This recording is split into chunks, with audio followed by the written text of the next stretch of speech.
আজ আমি আড্ডায় এমন কিছু বিষয় নিয়ে কথা বলতে চাই, তবে জানা উচিত অনেক কিছুই আমাদের, যেমন ভয়, অতীত ব্যাপার, যেরকম ভয়, মানুষ ভয়ের কারণে অনেক, ভয়টা আসলে ভিতরের দিকে আসে। এটা আসলে মানে ভয় যখন সিচুয়েশনে পড়ে তখন বুঝে যে ভয়টা আসলে কি, বা এটা তাৎক্ষণিক, একটা তাৎক্ষণিক হয়েছে। আমি আমার একটা ঘটনা করতে বলি। তখন 2010 সাল, 10 সালের শেষের দিকে আমি তখন আদাবর, ঢাকার আদাবর 10 নম্বরের ওই দিকে একটা বাসায় থাকি। তখন ওইটা আন্ডার ডেভেলপমেন্ট একটা, এখানে আমরা কয়েকজন ফ্রেন্ড মিলেও একটা বাসা ভাড়া নিই। এবং বাসাটা ছিল যে 8 তলা বিল্ডিং এর 8ম তলায়। 2011 সালের ঈদের সময় আমার অফিস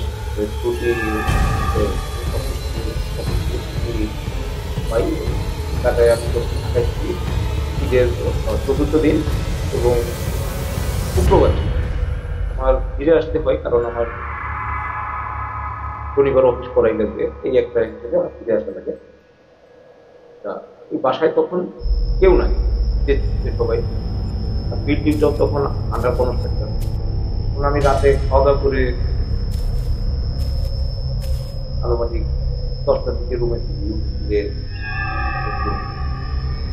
কম্পিউটার চালাই, নিজের করার পর টিভি দেখি। রাত 10:30 বাজে আমি শুতে যাই। এখন শুইতে যাওয়ার পর ঘুম আসতেছে না, করে ঘুম করলাম। যেহেতু বাসায় একা, মনের ভিতরে একটু বুঝতেই পারতেছে, মনের ভিতরে একটু কাজ করতেছে। একা বাসায় তার অভ্যাস ওরকম নাই। এইভাবে চিন্তা করতে করতে আমি ঘুমাই। হঠাৎ করে আমার ঘুম ভাঙে। তখন ঘুমাই গেছি, বেশ ভালো ঘুমিয়ে ঘুমের আমার মনে হচ্ছে যে আমার বিছানার তোষকটাকে টান। তার আগে একটু বলার আমার ফ্লোরিং ফ্লোরিং ফ্লোরিং করে শুয়ে আছি, মনে হচ্ছে যে বিছানা ফ্লোর দিয়ে তোষকটা কেউ টেনে নিয়ে চলে। আমি স্বাভাবিকভাবে প্রচন্ড ভয় পাই, প্রচন্ড ভয় পাই, এমন ভয় পাই যে আসলে বলে বোঝাইতে পারবো না। ভয়টা তখন মনে থেকে কি হইতো, বাসায় একা, সব কিছু মিলে আমি এত ভয় পাই। তাৎক্ষণিক ভাবে লাভ দিয়ে বিছানা থেকে উঠতে দৌড় দিয়ে মারা যায়। ব্যালকনিতে যে বাইরে তাকাই আসলে কি অবস্থা। ব্যালকনিতে যে দাঁড়ানোর পরে একটু ঠান্ডা বাতাস লাগবে, ঠান্ডা বাতাস বসে ফিরে এসে দেখছি যে নিচে লোকজনের খুব পরিবর্তন করতে গেলে বিভিন্ন ব্যাপারটা জানার জন্য তখন কৌতূহলী হয়ে আমিও অনেক লোকের নিজে জিজ্ঞাসা করি কি হচ্ছে। তখন একজন আমাকে জানায় যে ঢাকায় ভূমিকম্প। সে মনের ভয়টা আসলে এরকমই, যে বুঝতে কিন্তু ভূমিকম্প, আমি কিন্তু মনে করতেছি আমার বিছানা কেউ টান, কেউ কখন হয়তো সে সময় মনের সাহস অনেকটা করতে পারছিলাম, ধরে রাখতে পারছিলাম বলে আমি এই ঘটনাগুলো অনেক সময় খারাপ পর্যায়ে ছিল। আরো একটা গল্প বলি, এটাও আমার সাথে ঘটা। তখন আমি যোগগঞ্জ করতে যাই। আমার অফিস এর বিবরণটা খুঁজে, আমার অফিস বিল্ডিংটা ছিল রোড থেকে একেবারে রাস্তার পাশে, হাইওয়ে রাস্তার পাশে। তখন ওই বিল্ডিং এর পিছন সাইডটা মানে আপনার পুরো বিল বর্ষাকালে ওখানে মাছ বিল। তো আমার রুমটা ছিল হচ্ছে বিল্ডিং এর দোতলায় এবং বিলের সাইড কর্নারে আমরা।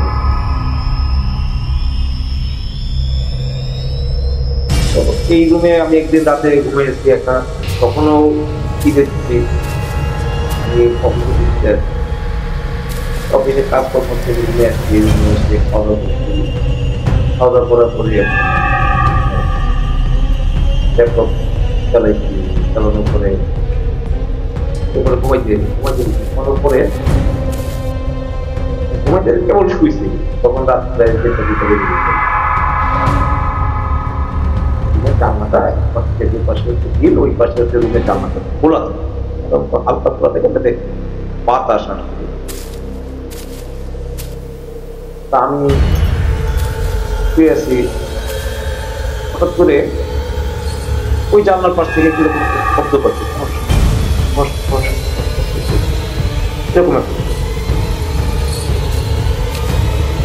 প্রথমে ভয় পাচ্ছি, ব্যাপারটা খুব ভয় পাচ্ছি, কিন্তু ভয় পাওয়ার একটা পর্যায়ে শেষ আছে। যখন একা থাকবেন তখন এটা নিজেও করে ফেলবেন, ভয় পাওয়ার একটা শেষ আছে।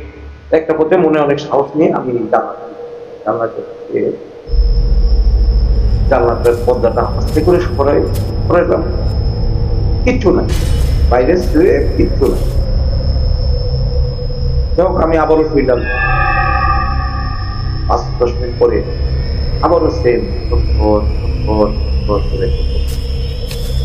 ব্যাপারটা আসলে কতটুকু ভৌতিক। যখন একা থাকা, যখন আপনি একা থাকবেন একটা রুমে, আপনি আপনি এই জিনিসটা রিয়েলাইজ করতে,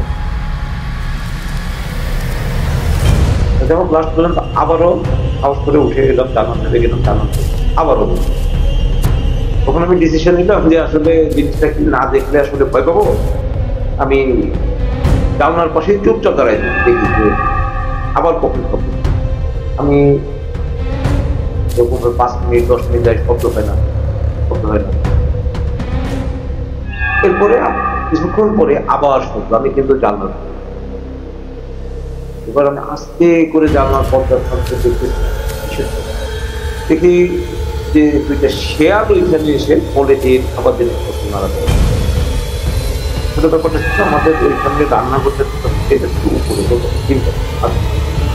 ওখান থেকে রান্না বান্না করার পরে ওয়েস্টের গুলো বিল্ডিং এর পিছন দিয়ে ওইখানে ডোবা ছিল, ডোবার মধ্যে ডোবাটা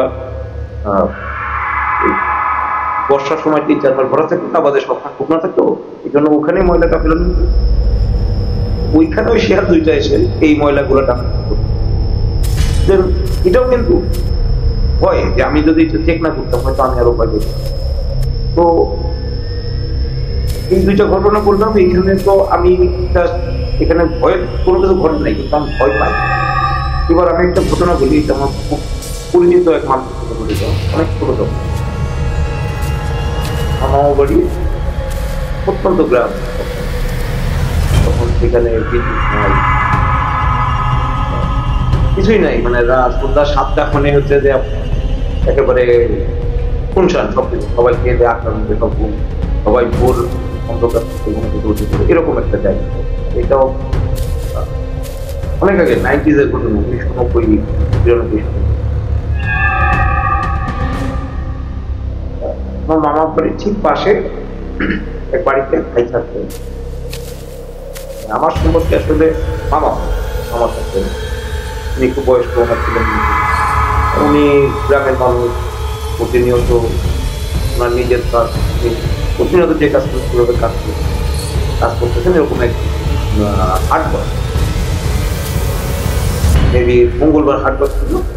উনি হাটে তখন তো গ্রামের মানুষজন ওই হাটের একবারে পরবর্তী হাট পর্যন্ত কেনাকাটা।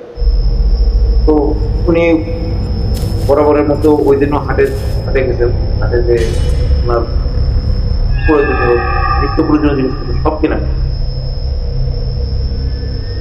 কেনাকাটা করার পর উনি যখন ফিরতে সন্ধ্যা হয়ে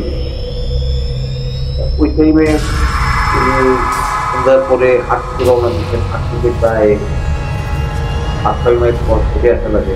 ছুটে আসার পর ওখানে ওই পর্যন্ত মেইন রাস্তা পর্যন্ত হাতে লোক, অনেক লোকজন, কিন্তু উনি যখন মেইন রাস্তা থেকে ওনার বাসার রাস্তায় ঢুকছেন, সেইটা পর জঙ্গল, পুকুর, বড় বড় পুকুর, অনেক কিছু পার হয়ে তার বাসা।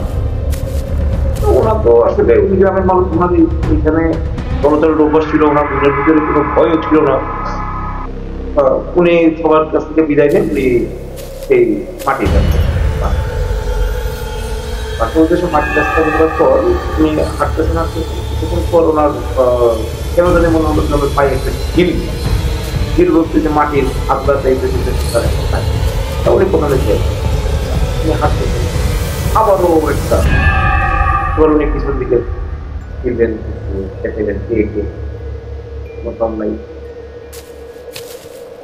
এরপর উনি একটু জোরে হাঁটতে শুরু করবেন, কিন্তু ঢিল পড়াটা তার বন্ধ হচ্ছে না, কিছুক্ষণ পর পরই তার ঢিল একটা পর্যায়ে বাড়ির কাছে আসার পরে মানে যখন উনি বাড়ির আলোটা দেখতে বসেন, বিকেলের আলো দেখতে দৌড় লাগাবেন আরো বেশি, মানে দৌড় লাগানোর পরেও তার এই ঢিলটা তার লাগতেছে, তার কোনো তার ঢিল আছে। এবার উনি কোনো মধ্যে বাসায় আসেন, সব কিছু দেখে তাড়াতাড়ি শুয়ে পড়েন, আরো পরে নয় যাচ্ছে শুধু এসে ওনার ওয়াইফকে বলেন যে আমি এই ব্যাপার আমি ভয়। ওনার ওয়াইফও গ্রামের কি অনুযায়ী ওনাকে খাওয়ার জন্য অনুরোধ করেন নাই, ওনাকে একটু পানি উনি পানি পরদিন সকালে ওনার ওয়াইফ আবার তুমি আরো বলো, তখন উনি পুরা ঘটনাটা বলছিল আসতে দিলেন। এই কারণ উদ্বোধনের জন্য ওনার ওয়াইফের একটু কিউরিয়াসিটি, ওনার ওয়াইফ বের হন বাসা থেকে, বাসা ওই রাস্তা ধরে আস্তে আস্তে আগাইতে গেল এবং দেখেন যে রাস্তায় বিভিন্ন জায়গায় আলুগুলো পড়ে আছে, পড়াই চিটাই করে আদরটা ব্যাগে ছিল পড়াই ছিল। তখন উনি বুঝতে পারলেন যে তার ব্যাগের থেকে ছিঁড়ে আলুগুলা যার ভয় করতেছিল, সে ভয় পাচ্ছিল নিশুতে রাত, অন্ধকার রাস্তা, বন জঙ্গল, মানে অদ্ভুত পরিবেশ। এখানে এখন যেটা তো সেটি পাওয়া যাবে না, কিন্তু যখনকার ঘটনা তখন ছিল। উনি বাসায় ফিরে আসতেছেন হাসতে হাসতে, মনে মনে যে তাহলে তো আমার হাজবেন্ডকে যে এই কথাটা বলতে পারছি। উনি বাসায় ফিরে আসছেন, বাসায় ফিরে এসে ওনার হাজবেন্ডকে ডাকতে যে ওনার হাজবেন্ড। পরে উনি আরো গায়ে হাত দিয়ে ধাক্কাতে ডাকতে দেখেন যে শরীরটা পুরো পরিচিত। এই ঘটনাটা প্রধান কারণ হচ্ছে যে ভয় মানুষকে কি করতে পারে, ভয়ের ফলে মানুষ মারাও যায়। তো ভয় পাওয়ার আগে অবশ্যই যদি কখনো ভয় লাগে চেষ্টা করতে রিজনটা দেখা যদি সুযোগ থাকে অবশ্যই রিজন দেখার চেষ্টা করি।